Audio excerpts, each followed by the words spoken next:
गावरी विधानसभा लागली, माझं नाव चर्चेत आलं, माझं तिथे पत्ता कट झाला. त्याच्यानंतर विधान परिषद लागली, तिथं माझं नाव चर्चेत आणलं तुम्ही, तिथं पत्ता कट झाला. माझे कृपया करून नाव चर्चेत आणूच नका. मला कुठलंच नाव चर्चेत नकोय.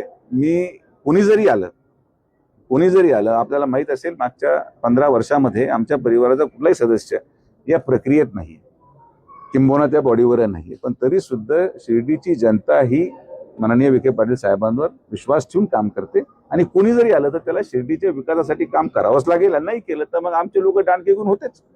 मागच्या वेळेस पण काचा तोडल्या होत्या. तर आमचा कोणाशी व्यक्तिद्वेष नाहीये. आमचं उद्देश हाच आहे की शिर्डीचा विकास व्हावा आणि विकासाच्या माध्यमातून रोजगार निर्मिती व्हावी.